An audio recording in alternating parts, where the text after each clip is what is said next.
Suzuki యాక్సెస్లకి oil bolt అనేది చాలా మంది స్లిప్ చేసుకుని మన షాప్కి అయితే తీసుకొని వస్తారు ఫ్రెండ్స్, ఆయిల్ చేంజ్ చేయమని చెప్పేసి. ఎందుకు చెప్తాను చూడండి. దీనికి ఆయిల్ బోల్ట్ ఇవ్వాలంటే రింగు బిట్టు కాకుండా దీనికి సపరేట్ గా ఒక టూల్ వస్తుంది ఫ్రెండ్స్, వాల్ క్యాప్ స్పానర్ అంటారు దీన్ని. దీంతోనే ఇప్పాలా, దీంతోనే టైట్ చేయాలా, ఎటువంటి ప్రాబ్లం రాదు. ఇప్పుడు చూడండి, ఈ వాల్ క్యాప్ తో కరెక్ట్ గా కూర్చునింది అనమాట, అట్లా ఇట్లా కదలడం లేదు, ఇక పర్ఫెక్ట్ గా కూర్చుని తిప్పితేనే లూజ్ అయిపోతుంది సింపుల్ గా. అదే ఇప్పుడు చూడండి రింగ్ తో చూపిస్తాను. రింగ్ ఏమైతుంది అంటే మనం షాప్ లో ఎక్కువ యూజ్ చేసి చేసి చేసి అరిగిపోయింటాయి, దాంతో పెట్టి తిప్పితే మనకు ఆయిల్ బోల్ట్ అల్యూమినియంది కాబట్టి స్లిప్ అయిపోతాయి తలకాయలన్నీ. సో నేను ఏం చెప్తున్నా అంటే మెకానిక్ షాప్ ఓనర్లందరికీ అండ్ కొత్తగా పని నేర్చుకునే పిల్లలకు కూడా మీరు ఈ టూల్ అనేది తెప్పించి పెట్టుకోండి మెకానిక్ షాప్ ఓనర్లు. లేదంటే ఈ రింగులతో ఓపెన్ చేయొద్దు, బిట్లు కూడా పెట్టి తిప్పేటప్పుడు చూసుకోండి, బిట్లు కూడా అరిగిపోయింటాయి. మనం ఎక్కువ మిషన్ పెట్టి యూజ్ చేస్తుంటాం కాబట్టి బిట్లు కూడా అరిగిపోతాయి. ప్రత్యేకంగా ఆయిల్ బోల్ట్ ఇప్పేదానికి వాల్ క్యాప్ స్పానర్ అని పెట్టుకోండి, వాల్ క్యాప్లు ఓపెన్ చేయడానికి ఈ టూల్ అనేది సపరేట్ గా పెట్టుకోండి అంతే.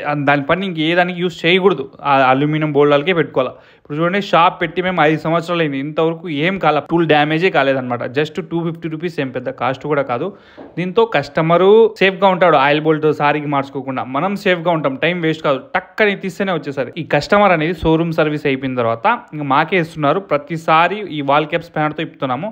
చూడండి ఆయిల్ బోల్ట్ కండిషన్ ఎట్లుందో నీట్గా, ఇంతవరకు డ్యామేజ్ కాలేదు. మన దగ్గర చేయించుకోకుండా కొత్త వాళ్ళు వస్తుంటారు కదా కస్టమర్లు, వాళ్ళ బండ్లకు నేను చాలా సార్లు చూసిన ఆయిల్ బోల్ట్ రానే రాదు, ఎందుకంటే అందరూ స్లిప్ చేసి పెట్టేస్తారు. నీ 100ల బండికి అయితే ఆయిల్ మార్చినాం ఫ్రెండ్స్ ఈ టూల్తో, కానీ ఎటువంటి డ్యామేజ్ అయితే కాలేదు. అదే కన్నా మనం వేరే దానికి యూజ్ చేసినామంటే ఈ టూల్ డ్యామేజ్ అయిపోతుంది. ప్రత్యేకంగా స్కూటీలకు ఈ ఆయిల్ బోల్ట్ వచ్చేదానికి దానికోసమే వాడాలని చెప్పి మనం పక్కన పెట్టేయాలి.